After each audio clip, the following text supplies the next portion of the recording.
Y'all go ahead and hit that like button because I'm about to do you a huge favor. I am putting together a playlist of need to watch videos concerning P. Diddy. I'm seeing out here. Y'all need to get up on some things. Okay, y'all need to get up on some things. So I will be adding to this playlist. All right, information that you should have known. I don't know how you did, but anywho. You'll understand a whole lot more when you watch these videos. And you're gonna start with this one. Just check it out. This is BJ Investigates, who is also that surprise witness. You ain't subscribed to her channel? You don't know what you're missing. Now, Lou Pearlman was the manager for like Backstreet Boys and NSYNC, LFO, O-Town, a bunch of other ones. He was very, very famous. And so a lot of people, boys at the time, wanted to be famous. And so they thought they would, it was like American Idol kind of for boy bands. And Lou Pearlman, the guy who created the Backstreet Boys and NSYNC, was creating the show. So he does one season on the show. And then, I don't know, we couldn't really exactly find why he quit being on the show or whatever. But he only does one season. And he does that with O-Town. Like I said, he eventually would end up pleading guilty and going to prison for some stuff and dying. So season 2, the show Making the Band is handed over to Diddy, and he takes over. You might have seen episodes of the show with specifically the band Danity Kane. As y'all know, I'm not doing this alone. I have Johnny Wright. He's helped shape the careers of NSYNC, Justin Timberlake, Backstreet Boys, Britney Spears, myself, Lorianne Gibson. Now, I don't think a lot of you guys knew or even realized that Making the Band, which turned into Making the Band and the band from P. Diddy, you know, Babs and them. Eventually, that was the last group. Was it the last group? Well, they were the most known group from there, right? Whew, boy. I don't think y'all realize that this was handed down to Diddy by Lou Pearlman. Now, BJ over here, I've been watching her for a long time. She puts connections together in this industry that you should know about. And if you don't, you should take time to educate yourself and you just see just how sick this industry is. He has choreographed anybody and everybody, including myself. Doc Holliday, vocal coach to some of the best vocalists in the game.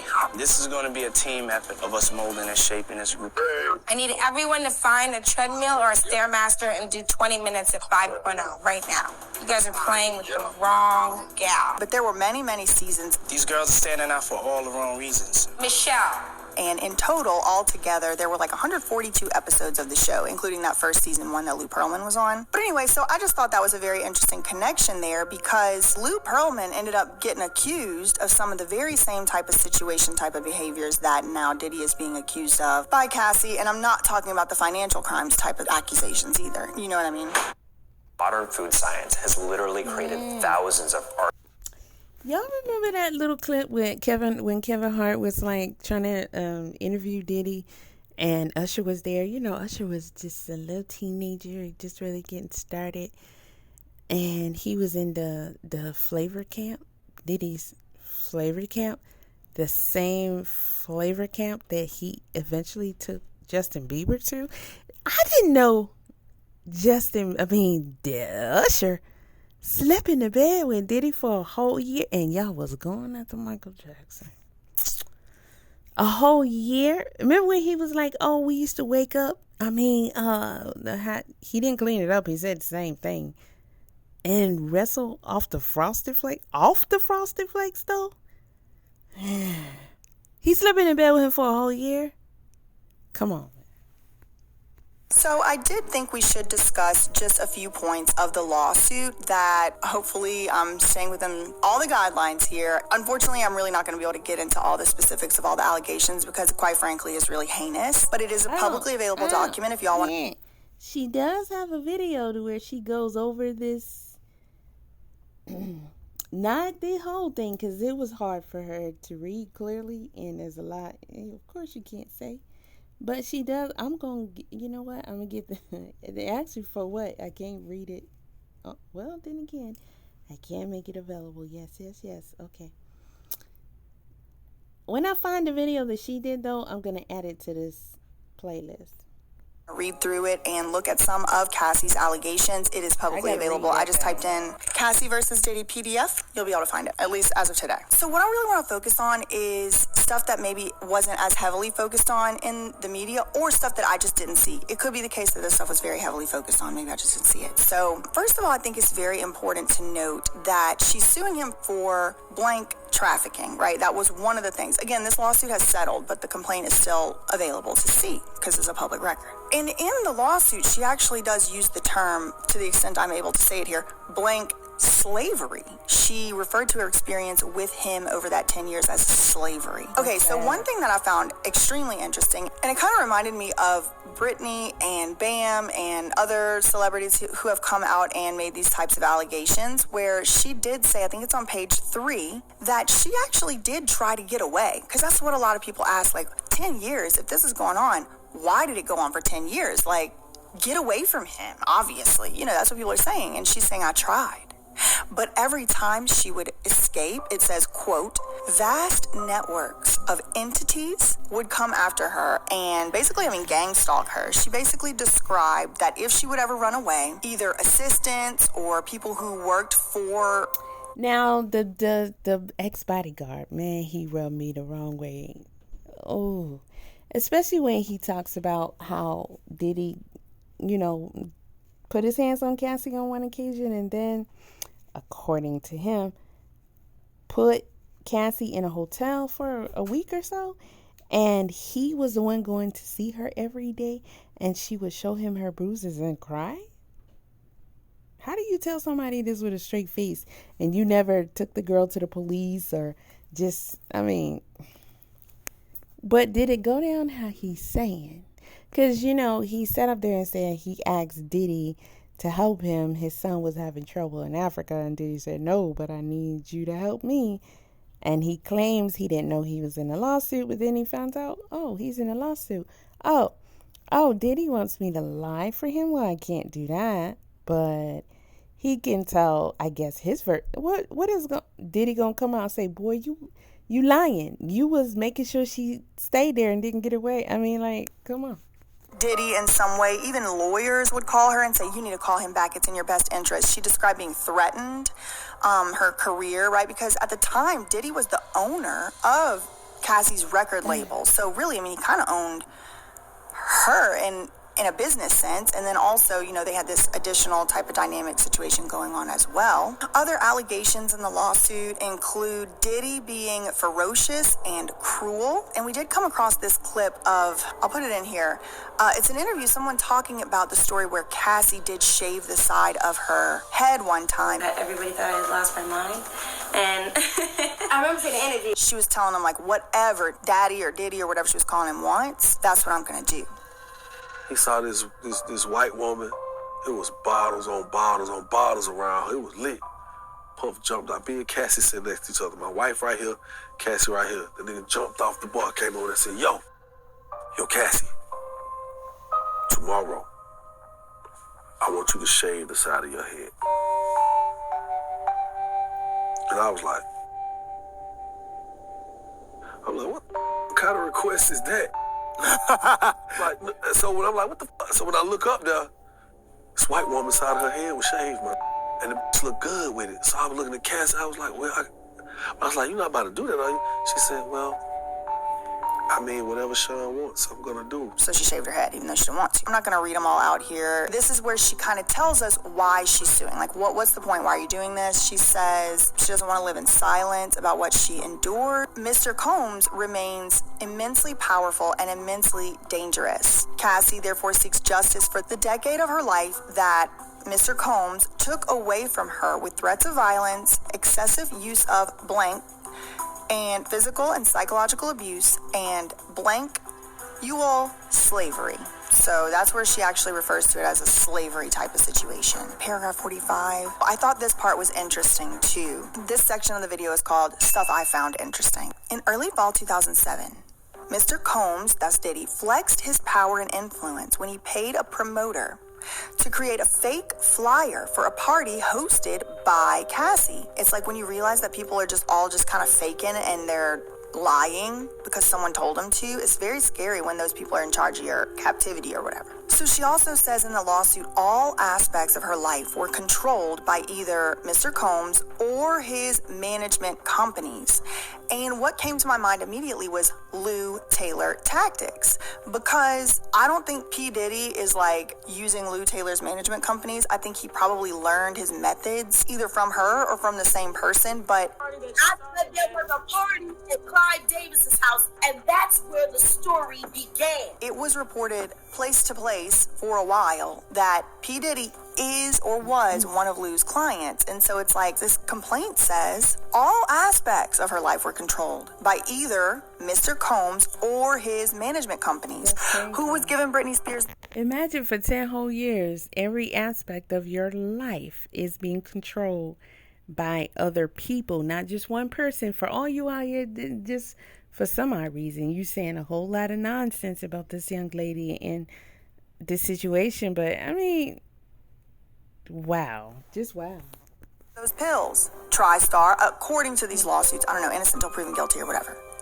But the allegation is it was the security company, the management company, and people they would hire to effectuate the larger scheme or the larger plan. But it looks like this is the same thing happening here. She said her life is controlled by Mr. Combs or his management companies. Every event she attended, from the travel to the makeup and the clothing, was paid for directly by P. Diddy and his affiliated companies. Again, I'm not saying that Lou Taylor was involved in this in any way. I have no evidence of that, so I'm not saying that. Okay, paragraph 60. She talks about Notice how she said the security companies, while the security guard who was his security at the time and no longer affiliated with Diddy now wants to say, I thought if I don't save her, who will?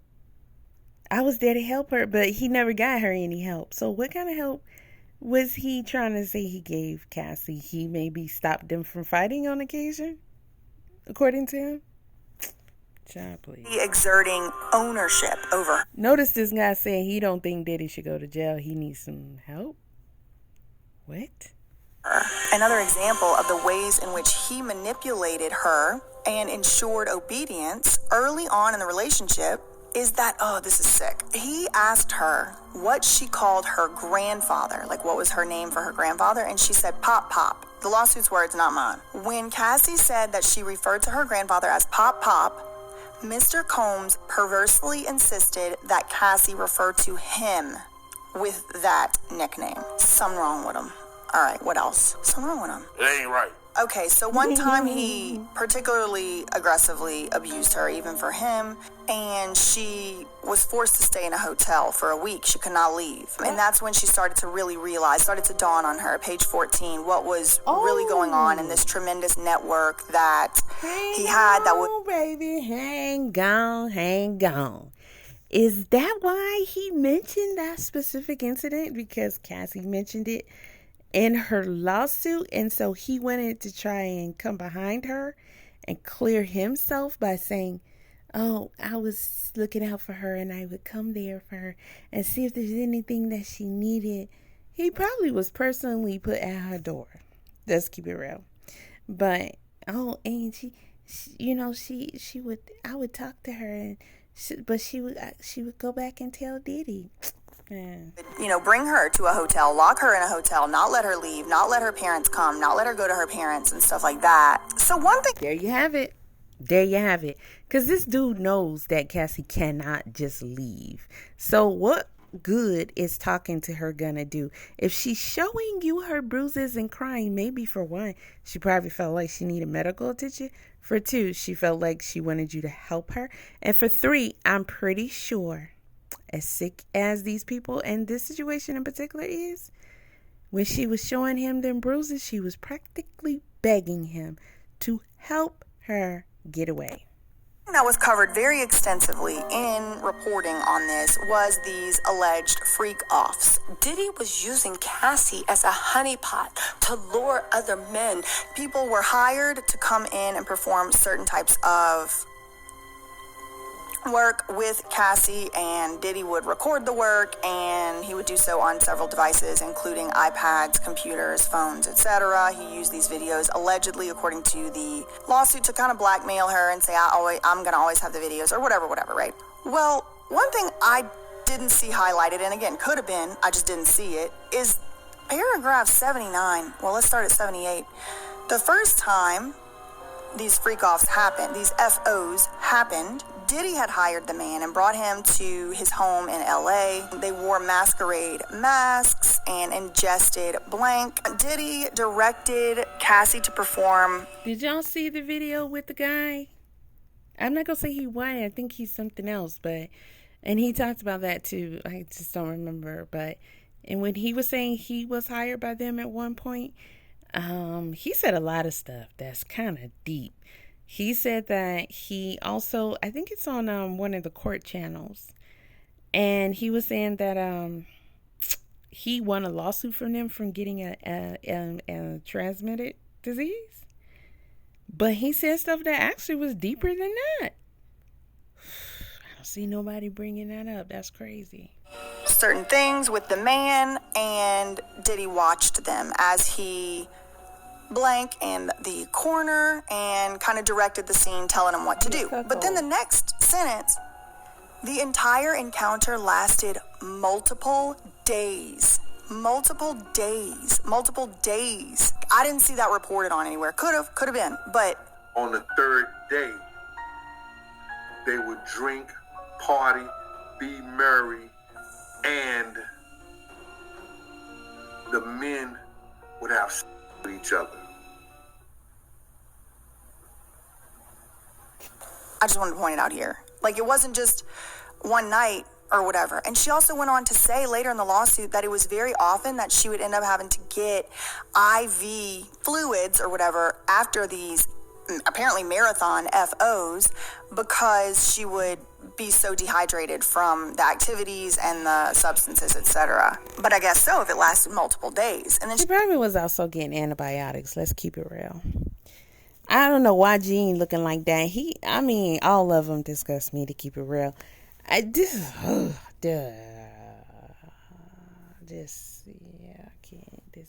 She goes on a lawsuit to describe that she would start to get extreme and intense anxiety before these FOs. At one point, it was happening weekly. If she would say no, according to her allegations in the complaint, she would be beaten. Again, innocent until proven guilty. None of this stuff has been proven, and that's just the way it is. We're past that now, aren't we? So just imagine her saying, well, I don't want to do all this stuff with these men.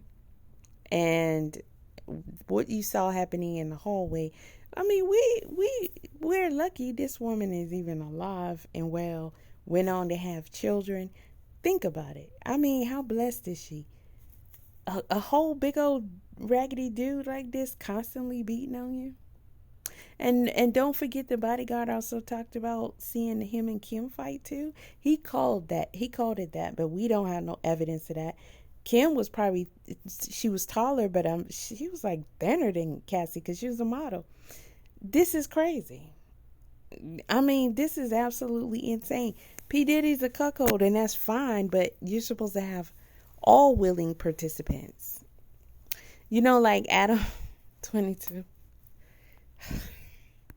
I personally am inclined to believe it's probably true, but I don't know. I was not there, so who knows? So as you might have heard, and as I've mentioned already in this video, it has settled. Is it just me, or is Diddy a funny looking? But why his jawline, his cheeks and all that, Droopy the dog, Parties have reached some type of agreement that is going to keep the case out of court. I used to say, that's not right because we should all get to know what happened. But really, it's really a lot to put on somebody that if she really did go through that, I could totally understand why she wouldn't want to go to court over it. So I hope she's happy with her settlement and all of that. Just gave me other things to think about, other things to ponder about. I guess the best part of this whole story is that I got down the rabbit hole a little bit, and it opened my eyes to a lot of other stuff that was going on that I didn't realize the connections before. Yeah, this woman has a great investigative team behind her, and they put in some work on all these stories. And when I tell you the connections, I've been watching her, like I said, for a long time. The soft white underbelly. Remember, I keep mentioning that to y'all and telling y'all there's connections there that you won't believe.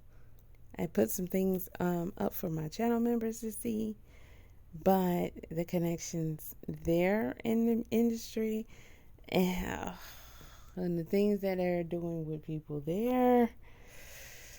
You think this is something? Ooh wee. But Diddy must think he originated from Rome, because he went over there and met up with these white people and was like, you are my true family. This is really where I come from.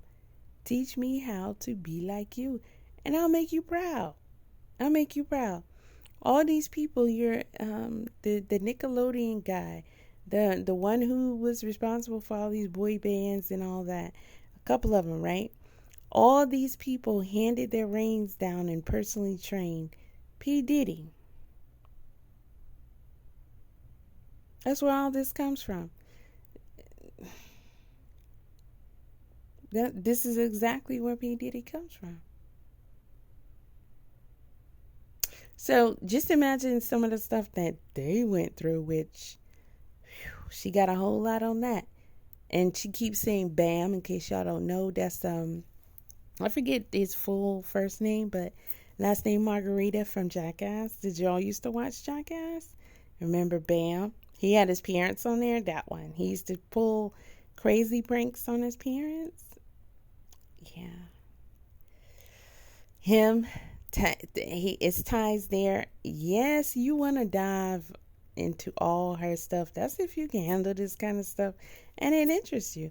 I'm telling you, Bam was eventually, how do you say, he got into one of those Britney Spears type conservatories by Alima, who is connected with Soft White Underbelly. And I'm just trying to give you some highlights as to why you should check all her stuff out, pretty much. Lima, who is connected with Soft White Underbelly, has this facility that she kind of puts it out there like it's a rehab or something like that. But they're putting people in the box. I'm just gonna say it like that. That's my take on it. I mean, I'm not the only one, but some of these people aren't coming back. If y'all don't know about Amanda, that's one of them. She has this VR situation she puts them through, and she claims that this is what's going to help them, like, stop being on the streets, doing whatever, the stuff that they're taking in and all that. And I'm trying not to say too much, because you have too much in one video, in YouTube for certain people will just, you'll wreak havoc for it, I'm telling you. But that one has so many connections, including your boy Whack 100, all the way over to the V-Lad gang, and back to Adam 22, and all these non-existent degrees of separation. Big huge stories there. And when you find out about Lima's twin sisters, who were very talented and very popular, and how she ended up getting them under her care somehow. And you see the virtual reality, futuristic, crazy, in the box type content that they were putting out. They were pretty popular on YouTube. And then they went missing. She acted like she didn't know where they were. And a lot of stuff was found out. And one of them, I believe, still to this day has never been found. But I say she's in the box. It's in the box. You know what that is. You saw Black Box, the Prime movie the one with Felicia Rashad, Claire from the Huxtables. She was the mad doctor, and it was her son in the box, that type of deal. Yeah. It's a lot going on, y'all. It's a lot going on. And she connects it all, and it's scary. Yeah, I mean, it really is. So you definitely want to go, because I started like kind of in the middle of this video. It's only 30 minutes long, but you sure want to catch the beginning of it all the way through. And I'm gonna add more videos to that playlist, y'all. I swear, I got a whole bunch of them for you. That this is the one you need to watch. This is the one you need to watch. This is the one you need to watch. And they all might not say Diddy or have Diddy in the thumbnail, but if I put it on the playlist, there's a connection there that you need to know to better understand how this all truly works. And it will also help you to have some type of understanding as to what may or may not happen to Diddy. So I'm probably going to put a poll up on that and see where you guys are. And I might rotate that poll back around again, like a before and after you've checked out at least most of the videos on the playlist that I'm still going to, be adding to, just to let you know. Because once you say now, you might say, he gonna do some jail time. All right. He gonna end up, paying a lot of civil cases, or he's, I don't know, he's gonna be, he's canceled and all this kind of stuff. I don't know about any of that. But it could also be a situation to where it benefits them to rotate him out and replace him smooth in your face with somebody else. But one thing I can say, and I can definitely say that this is true after you watch these videos and get more educated, there shouldn't be able to be any replacements. You should know by now, every last one of them are devils. And that's why, the whole, one thing, that's another telltale for me. The amount of people that are coming out talking junk. And especially when some, probably a lot of them, have the same behaviors and probably participated at a time or two with them. I've seen some people in the past come out and say that they had participations, but they were celebrities. So I'll have to find that again before I can sit up here and, name who they were so you can see it come out their own mouths. But that one guy, I'm going to add that too. I'm going to go back and find that, whichever channel that was on, and they had him in an interrogation room. And he was, if what he's saying has, truth to it, he was really breaking down where it's really, really, really coming from. Although we know it's coming from old times here on Earth. They made statues and things about this stuff. Like Gene Deal say, then the men would enjoy each other. You gotta be a sick category of a so-called human to sit up here and not even talking about being gay. I'm talking about you secretly or maybe even openly hate women, yet you'll be with them. Like, you'll have girlfriends, you'll have wives. Yet you do things that are feminine in behaviors, including, this is where we even got high heels and makeup from. These dudes walking around with these George Washington wigs on and high heels. Those are the ones that wore heels and wigs and makeup before the women did. Even back to the Egyptians with the makeup and dressing all cute for each other. They weren't doing it for us. We weren't even allowed to be involved. in business type deals.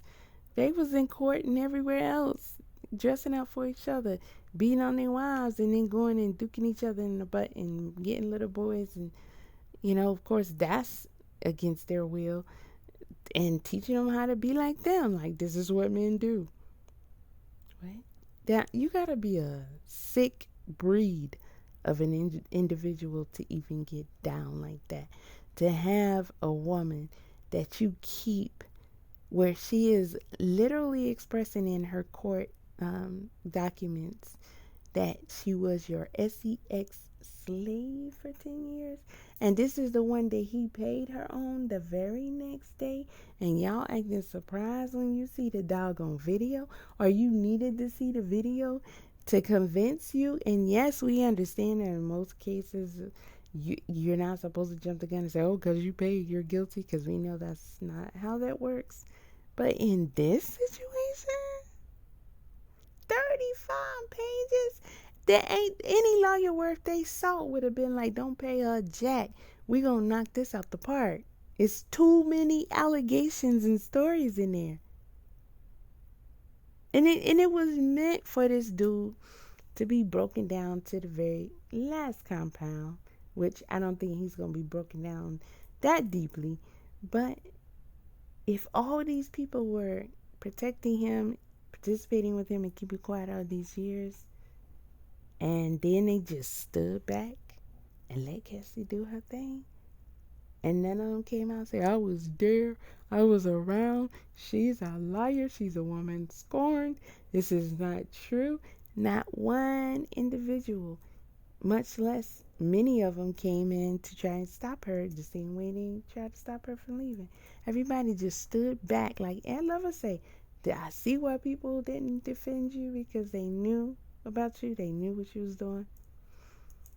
They just sat back, so I'm pretty sure they were giving orders. But what is this really about? Is this about P. Diddy being able to disappear? Some of y'all believe Epstein is on his own island. Maybe he going over there to be with them and they're going to get married. And what would be the story to us? Or y'all, because I ain't believing it. He got convicted of something and went to prison.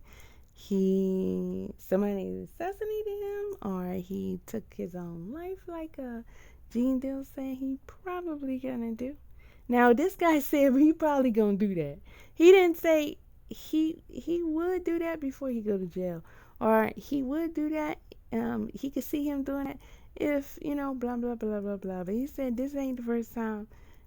It wouldn't be the first time. He's already tried to, and he probably will do that. And he could be running the script too, because he running his mouth too much. But at the same time, whatever it is, it's all about tricking you. So at the end of the day, you just know it's some sick and sinister stuff going on. And all of this is to keep you however they need to keep you. To make whatever plans they got going on work. And keep them in power. And I got another video I want to show y'all that I found. But we're going to do that in another video. But, yeah.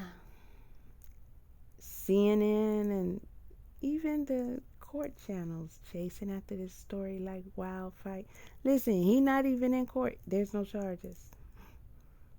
So why would the court channels constantly be running his story? Don't nobody got no case on Diddy.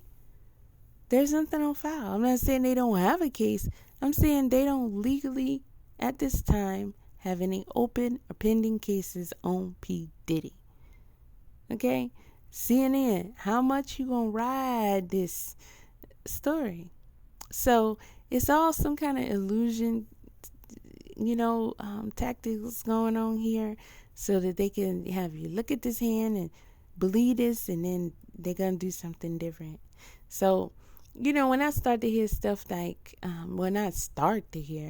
been hearing it, we all have like, even they say Elvis is still alive. It's been a lot of people saying it and be saying it for a long time. I've always disregarded that when because I'm just like, sometimes you can't let go. I understand. I don't understand your love for Elvis, who married a 14-year-old Priscilla, but whatever. Tupac is alive. Tupac is alive. I saw Tupac. Tupac is alive. Tupac is alive. Dave Chappelle, what'd he do? Dave, stop bumping the table.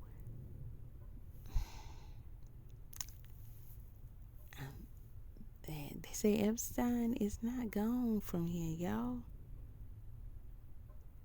Ain't Epstein pretty much another Diddy, another all of them? Weinstein, another all of them.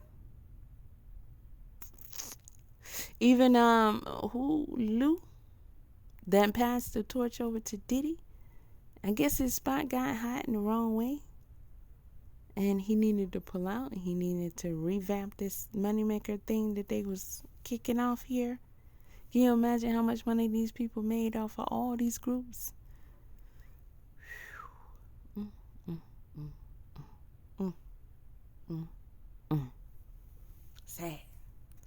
Sad, but hit the like, share, and get busy, because a lot of y'all got work to do.